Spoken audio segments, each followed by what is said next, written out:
Teenage rebellion is part of growing up, but some girls lose complete control. That's what we need to do. A love of the dark side. Hello, friends. Ends in the attack of innocence. For this group, killing was an initiation. A traumatized girl lashes out in a way nobody expects. This was fury. This was jealousy. This was overkill. And a trusted babysitter keeps the children quiet forever. Every parent's worst imaginable nightmare. These deadly women are young, but not sweet. They commit teen terror.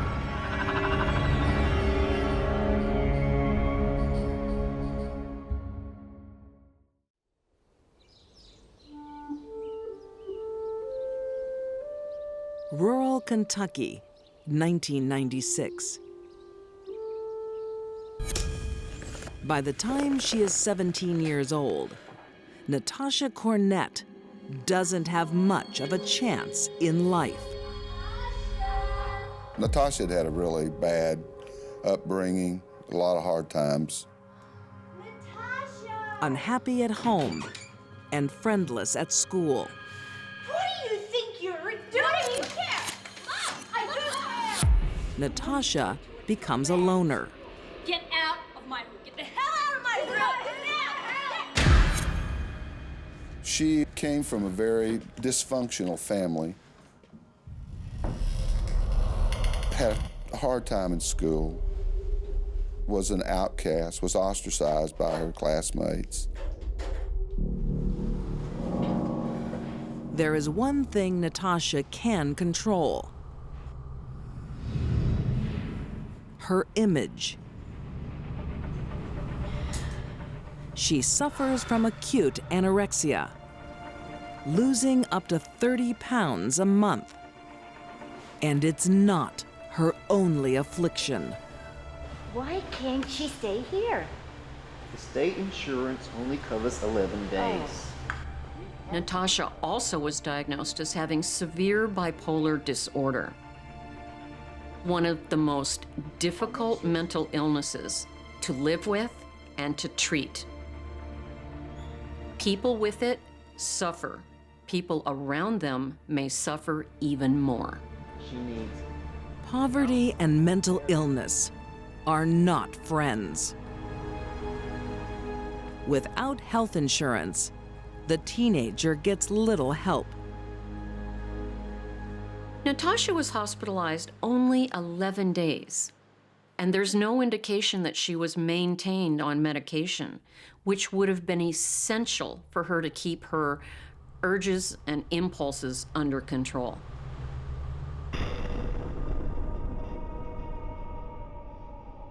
Free to roam, Natasha's disturbed mind discovers a comfortable home. The subculture life of a goth, with fellow misfits, 18-year-old Crystal Sturgill and 17-year-old Karen Howell.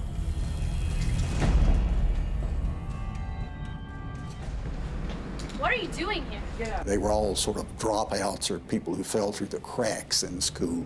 Does it look like it's any of your business? Get the hell out of here! Now! They dressed in Gothic fashion, black clothing, black makeup. Looked satanic. If you were looking for satanic, that's what might come to mind. Satanic is exactly what Natasha has in mind. She sees links to the dark side everywhere, even in her name. Hey guys! I think Natasha started spelling her name backwards. Aw, Satan. Because she wanted people to be afraid of her. I really am the daughter of Satan.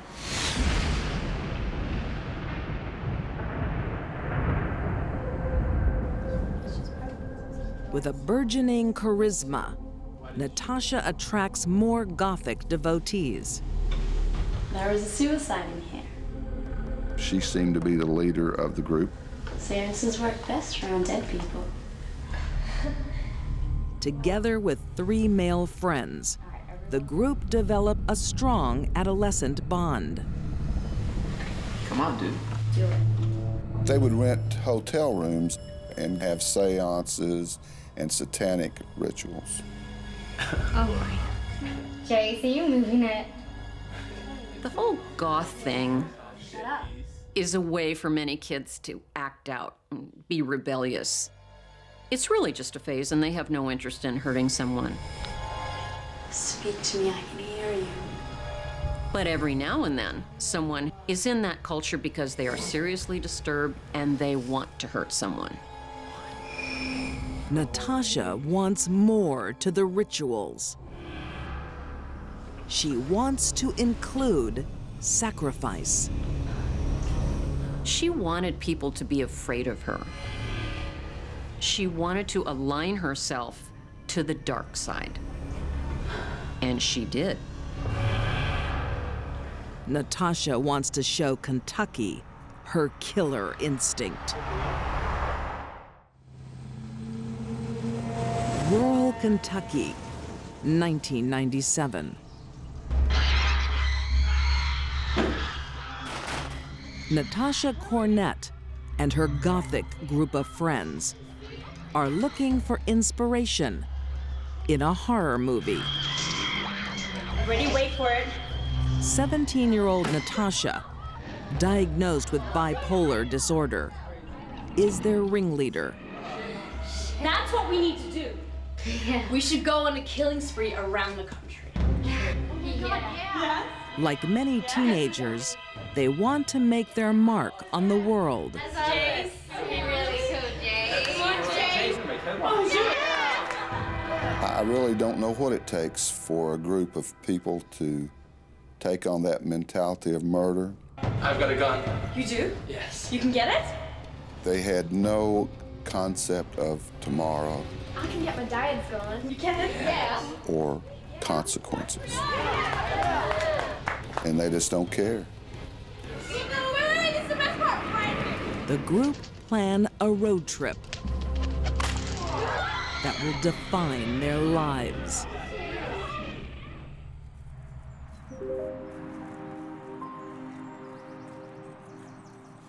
Jehovah's Witnesses, Vidar Lilylid and his family are used to sharing their beliefs.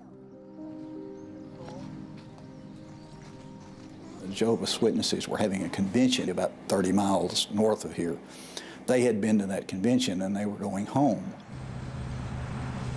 At an Interstate 81 truck stop in Greenville, Tennessee, innocence meets evil.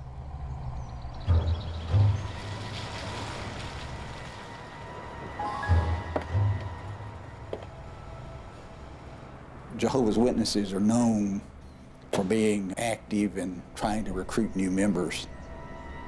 They leave pamphlets and that sort of thing. Sure? They look like they could use it. Come on, Dad. That may have been the worst thing they could have done. Hello, friends. Do you believe in Jesus? Does it look like we believe in Jesus? We're all sons and daughters of God, right?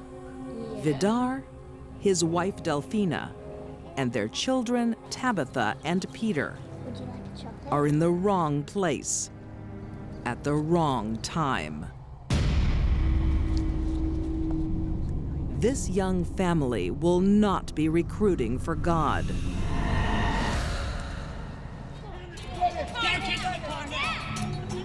Instead, they are taken hostage at gunpoint and driven into the night. Put them in their respective cars and take off and get off the interstate just a few miles down the road. And it's a dead-end gravel one-lane road. They go down toward the end of that road and force the people out of the car. Get out of the car! Get out! At the hands of Natasha and her gang, the family experience a horror no one can comprehend. This group of very strange-looking people is surrounding them and laughing, and they see the weapon. Leave us alone. That's perfect. Stop. Where's your God now, huh? Where's your God now? Jesus can hear you. Come on, I want to hear you pray to him. I can't imagine what that would have been like to know that your family was in peril like that. Yeah. Mommy, what's gonna happen? It's gonna be okay. Shoot him in the right eye. You don't have to do this. Shut up!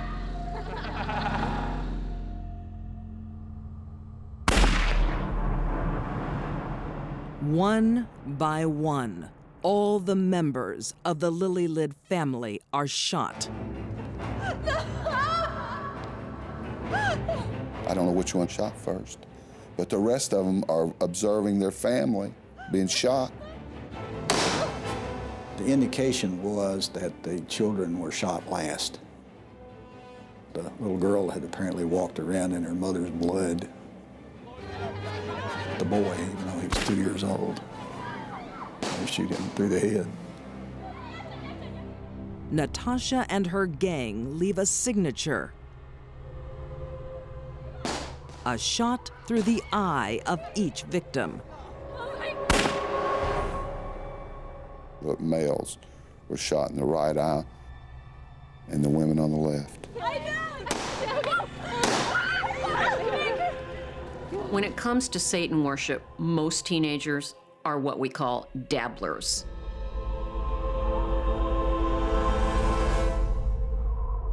For this group, killing was an initiation, a way that they could all be bonded together through this horrible crime. The final act of the ritual. The teenagers drive over the bodies.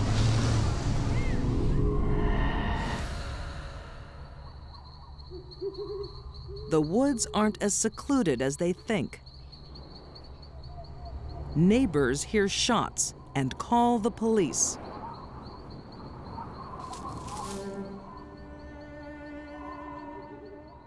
They discover the tragic scene within hours. But there is a miracle. Peter survived. The 2-year-old boy had been shot through one of his eyes with a bullet exiting the side of his head. It didn't kill him. But his young life is shattered. He's disabled by the extent of his injuries. They had difficulty walking and, of course, blind in one eye. Natasha and her gang are on the run, but not for long. They were driving the van that they had stolen from the Lilylid family. Within days, police pick them up. The teenagers could face the death penalty. To avoid that, Natasha Cornett and her gang plead guilty to first-degree murder. And on Friday the 13th, March 1998, each received 3 life sentences. No possibility of parole. There is true evil in the world, and that's what this case showed. Few understand why these teenagers killed. Natasha had untreated mental problems, but her friends seemed to just go along for the ride. If you wanted to be a member of this group, you were going to have to participate in this ritualistic killing. Some of the defendants supposedly had told other friends that, quote, we're going to make headlines.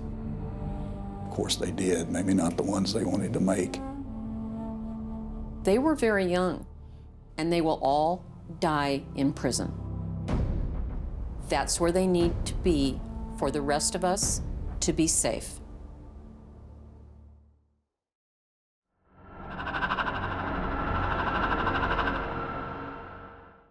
Two girls sharing the same family, but very different lives. And the collision was catastrophic. The best of intentions You think you're gonna be all right here? can go horribly wrong. She changed, and she changed for the worse. This poor troubled Sometimes monsters are real.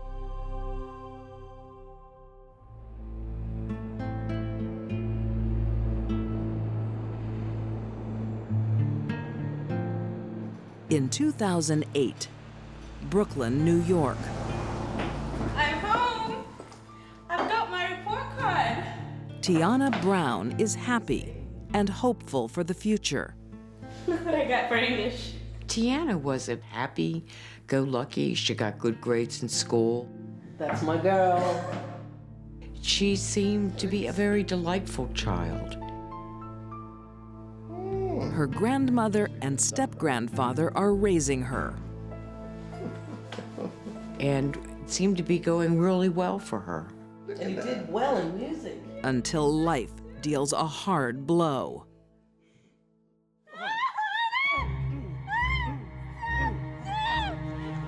Thirteen-year-old Tiana is exposed to trauma no one should have to endure. She was raped 3 times by a boy.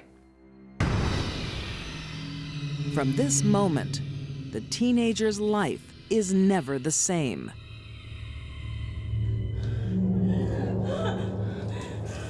Very, very traumatic thing to happen to a young girl.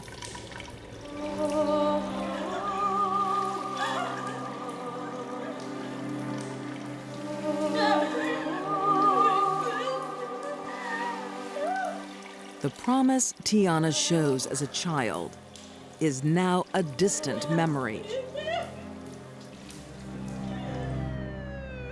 She swaps good grades for the streets of Brooklyn. Whoa, pimp kicks, girl. She didn't want to go to school anymore. She didn't want to listen to her grandmother. I don't know where she is. She started running away. She was quite troubled. Had problems with authority. And if you hear anything, call me. Basically hang out with, I would say, undesirables. Yet life hasn't finished revealing its ugly truth to the troubled teen. We both love you, Tiana. It's in the past. When she was 15, she learned the dark family secret. We both love you. It's not true. I don't believe you. It is true. Her grandmother's boyfriend, the man she looked up as her grandfather, was actually her father. Don't touch me.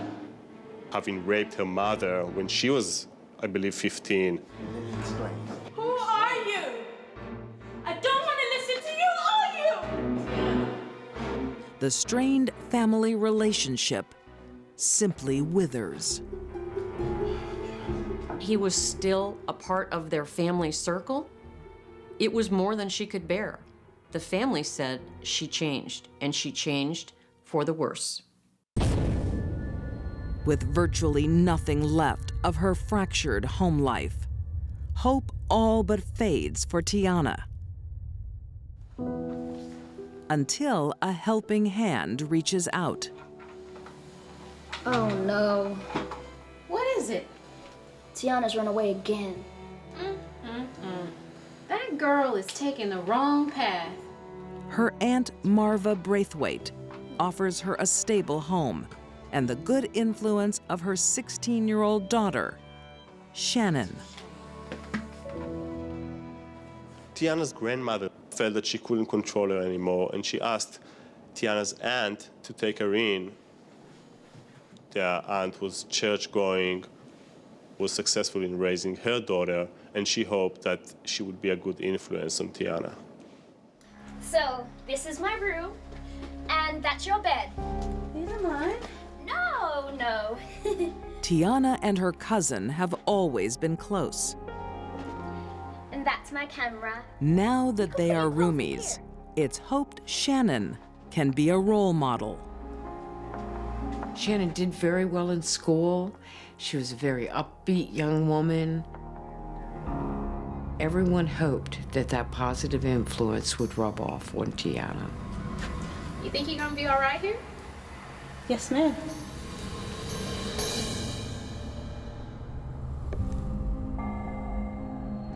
Hey, listen to this. Tell me what you think.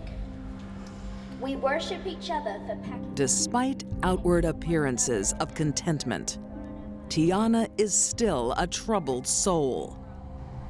You believe what they say because it's words in your favorite song. Not interested in their Christian comfort. What do you think? Whatever. Tiana was in trouble. She needed clinical psychiatric intervention. Their agenda for the life they wanted wasn't necessarily at all the agenda that Tiana wanted for her life. And the collision was catastrophic. In 2008, in Brooklyn, New York, You think you're gonna be all right here? Yes, ma'am. Marva Braithwaite and her 16-year-old daughter, Shannon, are offering a new start for their runaway relative, 15-year-old Tiana Browne.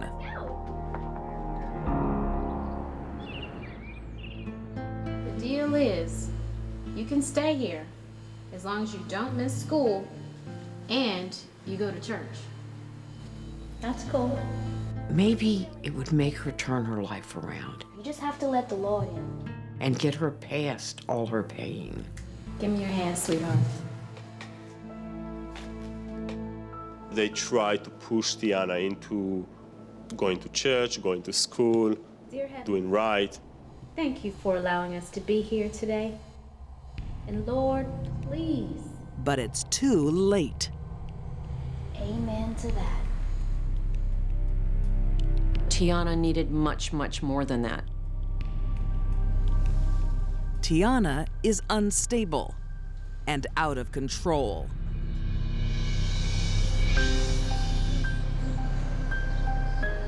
Two days after taking in her niece, Marva notices something a little strange. You sure you don't want to come? Yeah, Mama, it's cool. Marva went to work and had left the two girls in the kitchen making breakfast. What time will you be back? Why? She thought it was odd that she was questioned a couple of times by Tiana about when she would be returning home. You girls, be good now. But she didn't think a whole lot of it. We will, Mama. Bye, have fun. Okay. Marva leaves a happy household. But while she's away, things will turn ugly.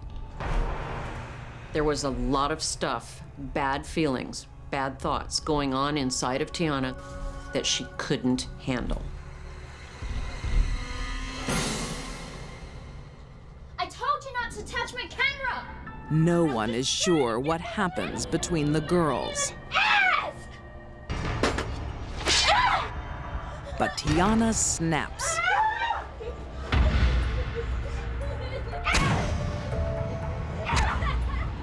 Tiana perpetrated an extremely vicious, violent attack on her cousin Shannon. It was brutal. This wasn't self-defense. This was all-out anger, passionate rage. This was fury. This was jealousy.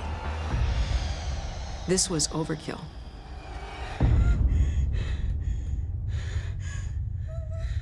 After the murder, Tiana takes her reward.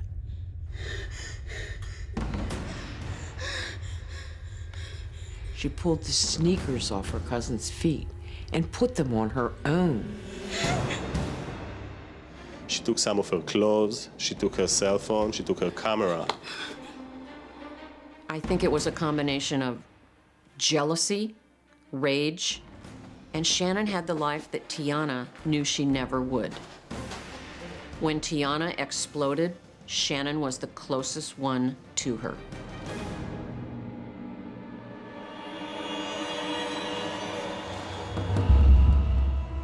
But Tiana is thinking clearly enough to try and protect herself. Someone broke in. He stabbed my cousin so many times. She called the police and made a report about a strange man named Yusuf Yes, his name is Yusuf. that broke into the apartment and stabbed her cousin. Okay. Before the police can find the crime scene, Marva arrives home. Shannon! Oh God, no! The mother found her daughter in a pool of blood. Obviously, one cannot imagine the horror of seeing your child in that situation. Please, help me! Tiana is missing. But police don't have to look far. She is found close by, still wearing her cousin's sneakers. She was taken into a police precinct and she quickly confessed. She said, yes, I cut her. A shocked community tried to discover the reasons for such a horrific act by the teen. Tiana never said why she killed her cousin. Her defense attorneys argue she suffers from post-traumatic stress disorder because of the earlier rapes.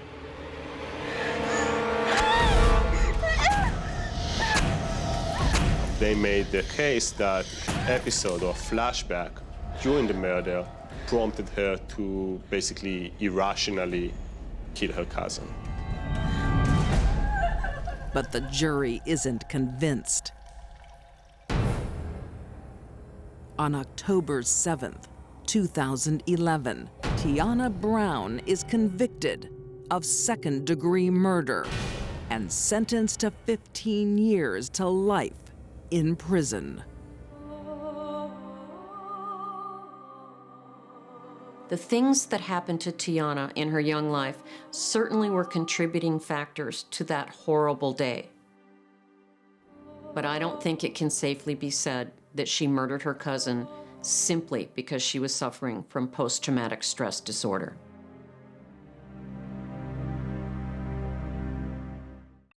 The quiet of the night is pierced with tragedy. The death of an infant girl. Believed to be a cot death. Amongst the sadness and confusion, Is he gonna be okay? The coincidences were astronomical. a mother must confront her greatest fear I'm afraid of what she'll do next. before it's too late. It must have been heartbreaking.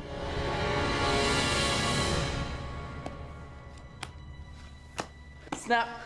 Sibling rivalry is something every parent deals with at some stage in their children's lives.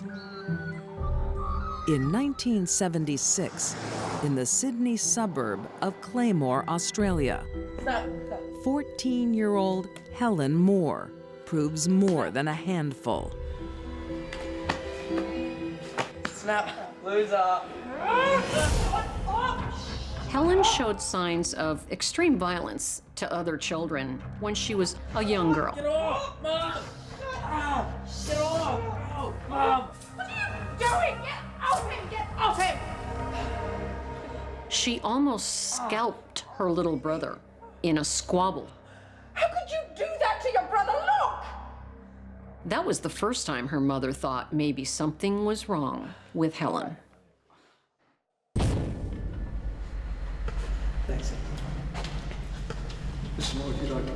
34-year-old Jessie can't understand what's wrong with her daughter.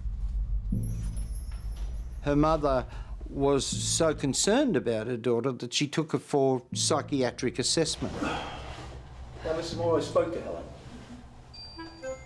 I got her side of the story, and I have to tell you, slipping her over is a normal thing. She almost scalped him. Jessie is torn between love and fear of her only daughter. There's something seriously wrong with that girl. I'm afraid of what she'll do next. Jessie described her daughter as part angel, part nightmare. There were warning signs that Helen had problems with violence. Her mother was very, very worried about her. Look, this is a script for anti-anxiety pills. Nothing is found to be wrong with Helen. I just think we need to calm her down a little bit. But the doctor thinks her mother needs something to calm her. Her mother ended up being the one that got the medication. Left alone, the family cope with their strange girl for 3 years. Mummy, Andrew's not waking up. But then, there's a family tragedy. In March 1979, Helen's brother He's not breathing. Call an ambulance. died of a cot death, Mom, what happened to Andrew? 14 months of age. Oh my God. What's wrong? What's wrong with him, Mom? He's not breathing. The apparent crib death of her brother hit 17-year-old Helen hard. It was later believed that she blamed herself for this, though it was proved to be a natural death. Okay, so I've made up 2 bottles. But you should be right with just one. And you can reach me on this number if you need me. Okay. The teenager finds comfort in the company of other children. Good. I'll see you soon. She starts offering to babysit for friends and family. Have fun. Thanks. Curiously, only a couple of months later, Helen went into the business of babysitting.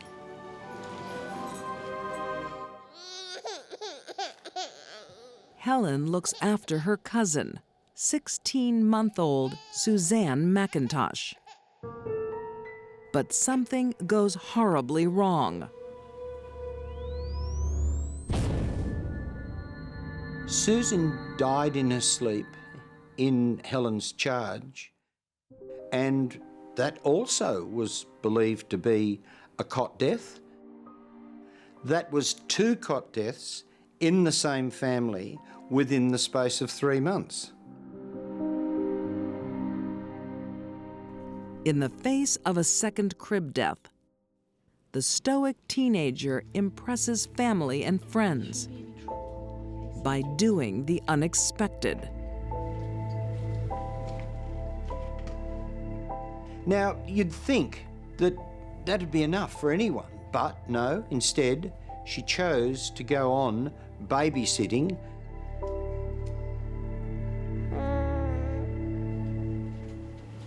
Okay, bye.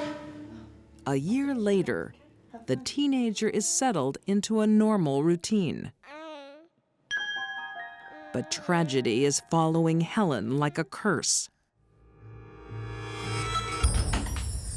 Open the door! Help! Help! Vaughn, he's not breathing. He's not breathing. I just checked on him before. When did this happen? Vaughan Nicholson was in Helen's care and mysteriously became ill, and she ran to the neighbours. Is he going to be all right? Boy was taken to hospital. Yeah, look, I think you'll be all right, Helen. Just call your mum and dad. Okay. All right, I'm going to take him to hospital. Okay.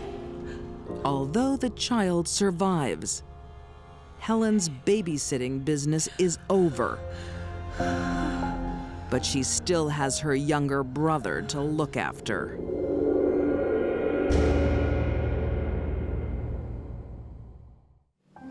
Australian teenage babysitter, 17-year-old Helen Moore, has had more than her fair share of sorrow. He's not breathing, darling. Losing her baby brother to crib death is just the beginning of a tragic curse.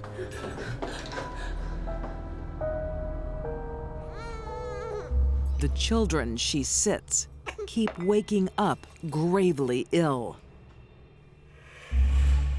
Little 2-year-old Aaron Crocker rushed to hospital in a very, very critical condition, but survives. Or even more tragic, they end up dead. 3 weeks later, another little child, Rachel Hay, under Helen's care, she mysteriously dies.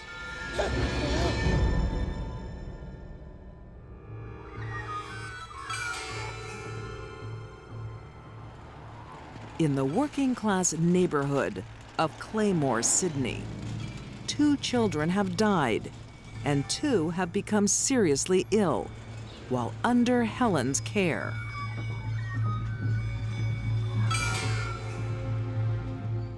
People started to think that there was something diabolically wrong.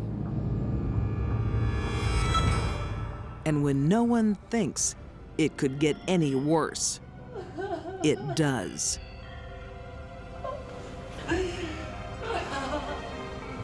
Her 7-year-old brother Peter was found dead in the home while it was just Helen and Peter inside the house. He had fallen down the stairs and died. For their mother, Jessie, a creeping awareness begins to transcend her unbearable grief. The penny finally dropped.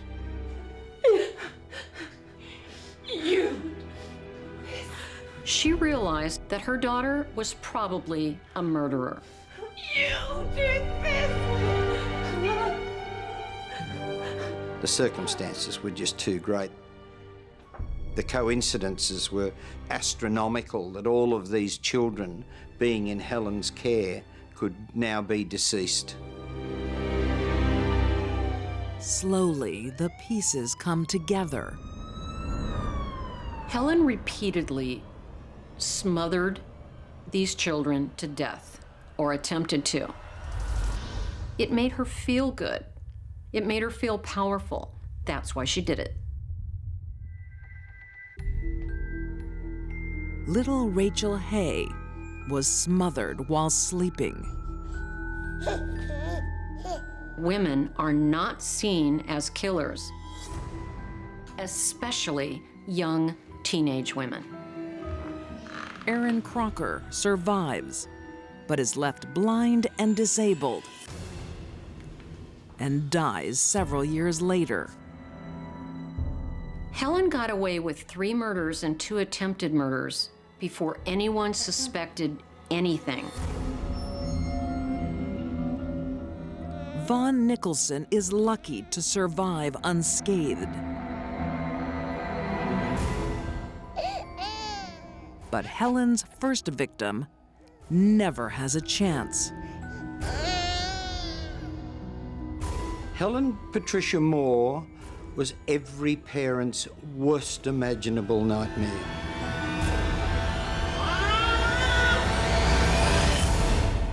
Suzanne McIntosh dies, not of crib death, but by Helen's hand. She enjoyed murdering children. Thank you. Goodbye. You be a good boy today. And in March 1980, when Helen's mother leaves her kids home alone, Bye. she loses everything.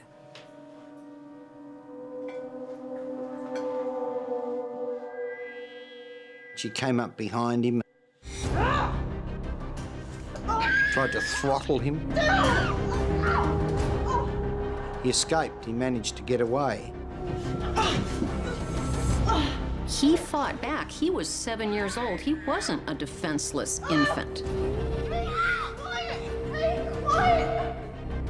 She held him down for 4 minutes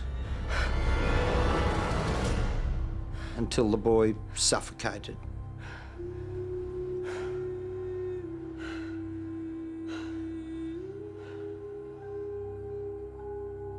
That's about as callous as you would ever find. A sister killing her own brother, who she allegedly loved. But Helen's killing is over. A grieving mother must give up her only daughter. It must have been heartbreaking, but she did the right thing and called the police. Leaving a trail of devastated parents, including her own mother. Helen confesses to all 3 murders and 2 assaults. She stands trial in 1980. It took the jury just 2 hours to find her guilty. The judge sentenced her to 3 counts of life imprisonment for all of the murders and a further 10 years each for the 2 attempted murders. After a sentencing review, Helen is released on parole in 1993. She serves just 13 years in jail. One of the conditions of her parole was the fact that she didn't have anything to do with children, must not go near children. 2 years after Helen's release, the courts are faced with a compelling problem. Helen Moore gave birth to her own daughter. The court had no choice but to place her under 24-hour surveillance with a baby for the next 10 years. Helen Patricia Moore is somewhere out there in Australia today. Given the nature of her terrible, terrible crimes, we can only hope that she doesn't get the urge to ever do it again.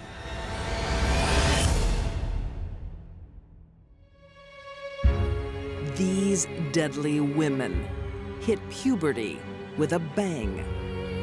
Natasha Cornett killed an innocent family for the thrill. Tiana Browne turned her rage on her loved ones.